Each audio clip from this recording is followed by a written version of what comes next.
मार्गशीर्ष माह के शुक्ल पक्ष की मोक्षदा एकादशी व्रत की महिमा, कथा और शुभ मुहूर्त। मार्गशीर्ष माह के शुक्ल पक्ष की मोक्षदा एकादशी व्रत की महिमा, कथा और शुभ मुहूर्त। मार्गशीर्ष माह के शुक्ल पक्ष की मोक्षदा एकादशी व्रत की महिमा, कथा और शुभ मुहूर्त की विवेचना के शुभ अवसर पर एस्ट्रो वास्तु के सभी व्यूअर्स को पंडित विजय शंकर शुक्ल स्वागत के साथ हृदय से आभार व्यक्त करते हुए सादर नमन करता है। आज के शीर्षक मार्गशीर्ष माह के शुक्ल पक्ष की मोक्षदा एकादशी व्रत की महिमा, कथा और शुभ मुहूर्त की विवेचना शुरू करने के पहले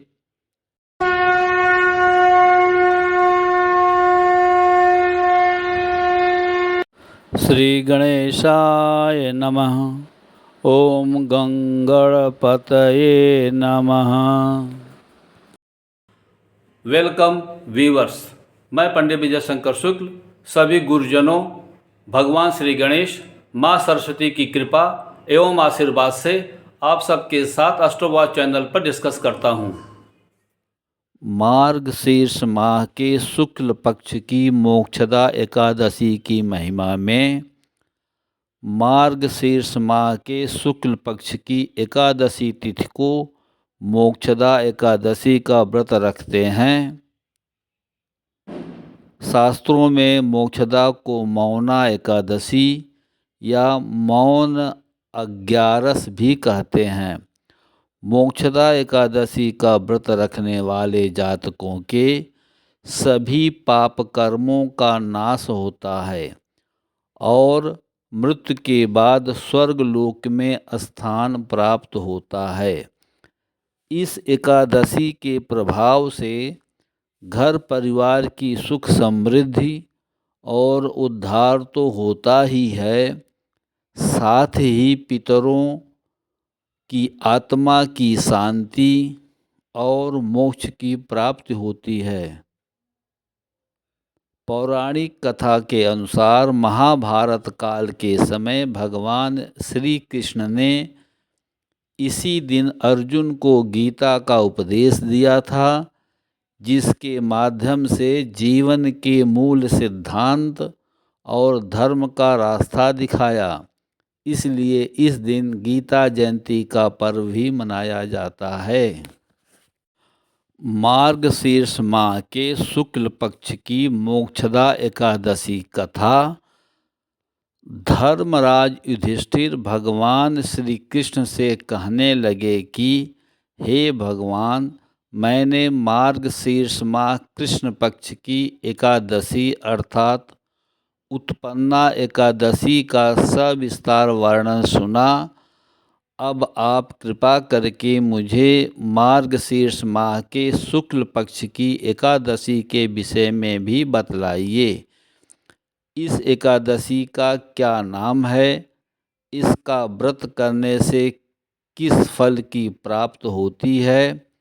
भगवान श्री कृष्ण बोले, मार्गशीर्ष माह के शुक्ल पक्ष में आने वाली एकादशी को मोक्षदा एकादशी कहा जाता है।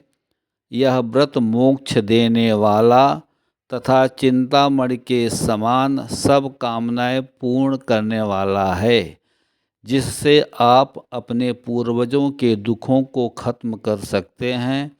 इसका महात्म्य मैं तुमसे कहता हूँ, ध्यानपूर्वक सुनो।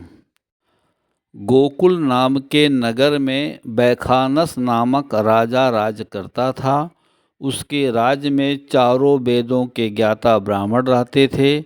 वह राजा अपनी प्रजा का पुत्रवत पालन करता था। एक बार रात्र में राजा ने एक स्वप्न देखा कि उसके पिता नरक में हैं। उसे बड़ा आश्चर्य हुआ। प्रातः वह विद्वान ब्राह्मणों के पास गया और अपना स्वप्न सुनाया। कहा, मैंने अपने पिता को नरक में कष्ट उठाते देखा है। उन्होंने मुझसे कहा कि हे पुत्र, मैं नरक में पड़ा हूँ, यहाँ से तुम मुझे मुक्त कराओ। जब से मैंने यह वचन सुने हैं, तब से मैं बहुत बेचैन हूँ। चित्त में बड़ी अशांति हो रही है। मुझे इस राज्य, धन, पुत्र, स्त्री, हाथी, घोड़े आदि में कुछ भी सुख प्रतीत नहीं होता। क्या करूं? राजा ने कहा, हे ब्राह्मण देवताओं, इस दुख के कारण मेरा सारा शरीर जल रहा है।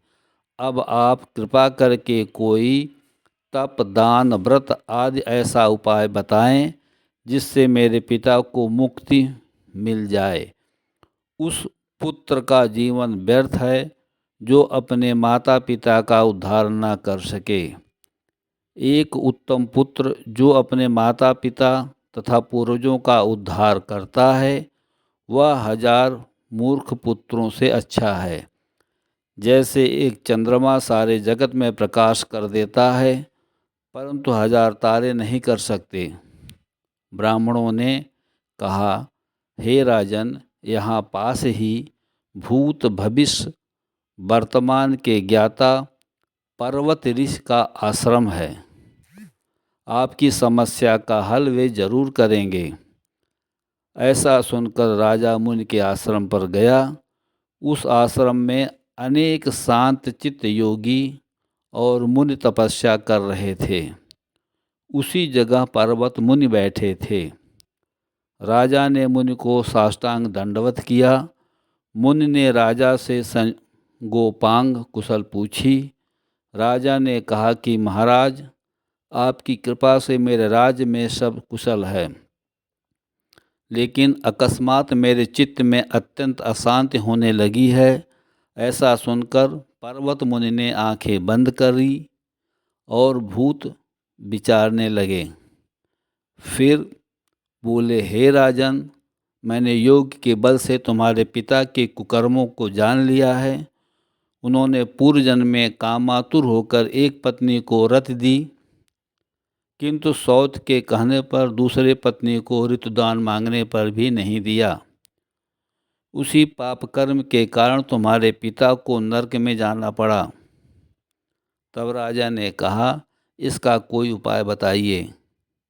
मुनि बोले, हे राजन, आप मार्गशीर्ष एकादशी का उपवास करें और उपवास के पुण्य को अपने पिता को संकल्प कर दें। इसके प्रभाव से आपके पिता की अवश्य नरक से मुक्ति होगी। मुनि के ये वचन सुनकर राजा महल में आया और मुनि के कहने अनुसार कुटुंब सहित मोक्षदा एकादशी का व्रत किया। इसके उपवास का पुण्य उसने पिता को अर्पण कर दिया। इसके प्रभाव से उसके पिता को मुक्ति मिल गई और स्वर्ग में जाते हुए वे पुत्र से कहने लगे, हे पुत्र, तेरा कल्याण हो। यह कहकर स्वर्ग चले गए। मार्गशीर्ष मास की शुक्ल पक्ष की मोक्षदा एकादशी का जो व्रत करते हैं, उनके समस्त पाप नष्ट हो जाते हैं। इस व्रत से बढ़कर मोक्ष देने वाला और कोई व्रत नहीं है। इस दिन गीता जयंती मनाई जाती है। अतः इस एकादशी का महत्व कई गुना और भी बढ़ जाता है। इस दिन से गीता पाठ का अनुष्ठान प्रारंभ करें तथा प्रतिदिन थोड़ी देर गीता अवश्य पढ़ें। अब मोक्षदा एकादशी व्रत के लिए दिन, तारीख और शुभ मुहूर्त की जानकारी समझते हैं। मार्गशीर्ष माह के शुक्ल पक्ष में 11 दिसंबर 2024 को सूर्योदय 7 बजे है। मार्गशीर्ष माह के शुक्ल पक्ष की एकादशी तिथि 11 दिसंबर 2024 मंगलवार की रात 3:42 पर शुरू होगी और 12 दिसंबर 2024 बुधवार की रात 1:09 पर समाप्त होगी। ऐसे में 11 दिसंबर 2024 दिन बुधवार को मोक्षदा एकादशी का व्रत रखा जाएगा। भगवान विष्णु की पूजा में उनके पंचरूप मंत्र का जाप या भजन तत्काल श्रेष्ठ फल देता है। पंचरूप मंत्र हैं ओम वासुदेवाय नमः, ओम संकर्षणाय नमः, ओम प्रद्युम्नाय नमः, ओम अनिरुद्धाय नमः, ओम नारायणाय नमः। प्रेम से बोलो लक्ष्मी नारायण भगवान विष्णु की जय। और मोक्षदा एकादशी व्रत का पारण, व्रत तोड़ने का समय। एकादशी व्रत का पारण द्वादशी तिथि में हरिवासर समाप्त होने के बाद किया जाता है। हरिवासर द्वादशी तिथि की पहली 1/4 अवधि है। यदि द्वादशी तिथि सूर्योदय से पहले समाप्त हो गई हो तो एकादशी व्रत का पारण सूर्योदय के बाद ही होता है। मोक्षदा एकादशी व्रत का पारण 12 दिसंबर 2024 दिन गुरुवार सुबह 7:05 से 9:09 के बीच श्रेष्ठ फलदायी है। प्रिय दोस्तों नमस्कार।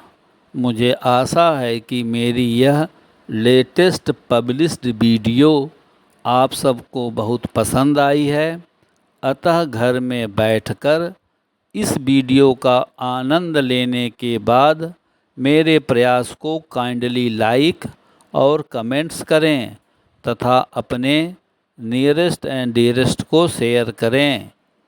ओम श्री लक्ष्मी नारायणाय नमो नमः।